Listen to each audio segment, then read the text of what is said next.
श्री सूत जी महाराज कहते हैं कि जब राजा परीक्षित ने कलयुग को 4 जगह दी, तो जब सोने के अंदर वास दिया तो कलयुग ने विचार किया कि राजा परीक्षित का जो मुकुट है वो सोने का है। काई का है? सोने का।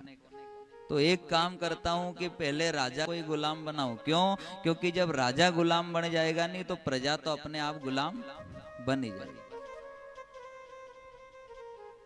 वही सोने के मुकुट में आके कलयुग बैठा, बुद्धि भ्रष्ट हुई। अब आप विचार करना कि राजा परीक्षित ने कभी पाप नहीं किया, बड़ा धर्मात्मा है, ज्ञानी है, तपस्वी है, सपने में भी कभी कोई पाप नहीं सोचा, लेकिन फिर भी बुद्धि भ्रष्ट हो गई। क्यों? क्योंकि बाप दादा जो पाप कर रहे वो पाप वही पापी जरासंध को मारकर उसका जो मुकुट था वो पाप की कमाई अपने घर में रख गए। तो ध्यान ये रखना है कि मैं कमाई तो कर रहा हूं, लेकिन ये कमाई कहीं पाप की कमाई तो नहीं है। जिंदगी में कमाई करो तो आप कमाई करो, पाप कमाई नहीं। ये जो पाप कमाई आवे तब तो बहुत अच्छी लगे, लेकिन जिस दिन जाएगी नहीं उस दिन घबरा जाओगे आपके, हे भगवान ये क्या हो गया। आए तब तो बड़ी अच्छी लगे, अरे 1 महीने में तो चकाचक हो गया, मैं गांव में सबसे लखपति बन गया।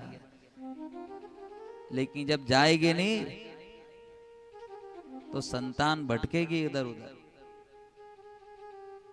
भगवान से यही प्रार्थना करना, प्रभु अगर तू देना चाहे तो सिर्फ सद्बुद्धि देना, कि जीवन में कभी गलत रास्ते पर ना जाऊं, गलत मार्ग पर ना जाऊं। आपके घर पर भी अगर बालक का जन्म हो तो सबसे पहले भगवान को जाके बधाई दो कि प्रभु आपकी कृपा से आपके यहाँ पर, यूं नहीं कि मेरे यहाँ पर, आपके यहाँ पर आपकी बेटी का जन्म हुआ, वो बड़ी होकर गलत मार्ग पर नहीं जाए, उसे सद्बुद्धि देना। आपकी कृपा से आपके यहाँ पर आपके बेटे का जन्म हुआ, वो बड़े होकर कभी गलत रास्ते पर ना जाए। मैं व्यास गादी से कह रहा हूँ, आप अगर अपनी संतान को बचपन से ही भगवान के समर्पित कर दोगे तो बड़े होकर काला मुंडा नहीं करवाए। ये काला मुंडा तो भी करवाए जो आप भगवान को बधाई नहीं देते हो। जमाई साहब पप्पा बनी गया हो, मामा बनी गया हो, भगवान तो भूल ही गया, खाली रिश्तेदार याद आवे। बधाई भी दे तो रिश्तेदारों को, जमाई बनी गया हो, पप्पा बनी गया हो, फलाना बनी गया हो, दादा बनी गया हो। अब बचपन से माया के समर्पित कर दिया, अब माया ने कला दिखा दी, बड़े होकर काला मुंह करवा दिया, कलंक लगा दिया।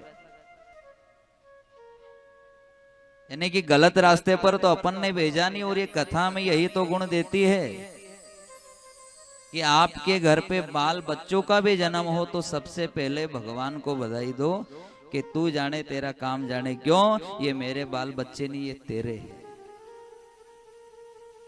ये कभी जीवन में गलत मार्ग पर ना जाए। राजा परीक्षित की बुद्धि भ्रष्ट हुई, कभी भी संतों का अपमान नहीं किया। आज कहते हैं घने जंगल में पहुंचे, कावेरी नदी के तट पर एक ऋषि तप कर रहे हैं, लेकिन एक एक शब्द पर ध्यान देना कि कभी कभी ऐसा भी होता है कि कभी भी आप किसी को गाली नहीं देते हो, कभी आप लड़ाई झगड़ा नहीं करते। बहुत सारी माताएं बहन भी ऐसी है, कभी किसी कड़वा वचन नहीं बोले, कभी कड़वा नहीं बोले, कभी लड़ाई झगड़ा नहीं करे, लेकिन कभी कभी ऐसी लड़ाई होए कि वो भी बाद में बैठा बैठा विचार करे कि मैंने बोल तो गलत दिया, ऐसा शब्द नहीं बोलना था। और किसी ने आकर पूछा भी सही, क्यों आप तो कभी भी गलत शब्द नहीं बोलते हो, कड़वा शब्द नहीं बोलते हो, लेकिन आज आपने इतनी बड़ी लड़ाई कर ली, कड़वा शब्द बोल दिया, बेटे को चांटा मार दिया, पत्नी को चांटा मार दिया, आखिर हुआ क्या? तो वो यूं कहेगा कि दादा आज तो काल भरी गया, तुम्हारी कहीं भरी गया तो काल। अब राजा परीक्षित ने कभी भी संत का अपमान नहीं किया, वो तो संतों का सम्मान करने वाले राजा हैं। लेकिन आज कह रहे हैं मुझे प्यास लगी है, जल पिलाओ, बहुत देर हो गई। वही राजा को क्रोध आया। राजा ने कहा कि मैं राजा हूं, तुम प्रजा हो, मुझे जल भी नहीं पिला सकते। वही क्रोध के वश में। और हमारा सबसे बड़ा शत्रु हमारा क्रोध है, याद रखना। सबसे बड़ा शत्रु हमारा क्रोध है। जब भी आपको क्रोध आवे, आप ओम नमो भगवते वासुदेवाय, ओम नमः शिवाय, ओम नमः शिवाय, ओम नमः शिवाय, ओम नमो भगवते वासुदेवाय, ताकि आपका क्रोध शांत हो जाए। जब भी क्रोध आए तो ये इतना विचार जरूर करना कि क्रोध जो है वो हमारे आत्मज्ञान का दरवाजा बंद कर देता है। सबसे बड़ा शत्रु है क्रोध। राजा को क्रोध आया, जबकि ज्ञानी है, कभी सपने में भी संत का अपमान ना करे। जो संत ब्राह्मणों का इतना सम्मान करे, भगवान से भी ज्यादा सम्मान दे, और ये छत्री का गुण होता है, संत ब्राह्मण की सेवा करना। लेकिन आज वो कलयुग ऐसा आया है, वो काल ऐसा भराया है कि वही मरा हुआ सांप उठाया और ऋषि के गले में डाल दिया। कहते हैं कि वही राजा मरा हुआ सांप डालकर अपने राजमहल में गया, मुकुट उतारा, और जैसे ही वो सोने का मुकुट उतारा, राजा को आभास हुआ कि आज मैं कुछ न कुछ गलत करके तो आया, आज मैंने कुछ सही काम नहीं किया है।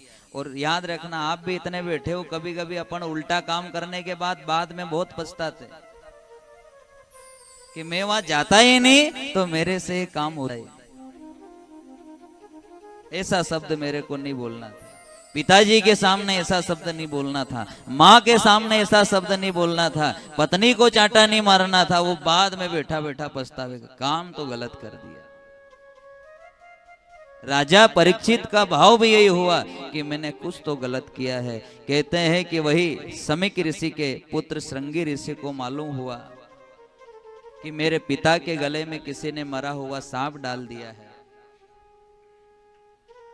कहते हैं कि 7 वर्ष के बालक है, जिन ऋषि के गले में मरा हुआ सांप डाला है, राजा परीक्षित ने उन ऋषि का बालक कितने साल का है? 7 साल का।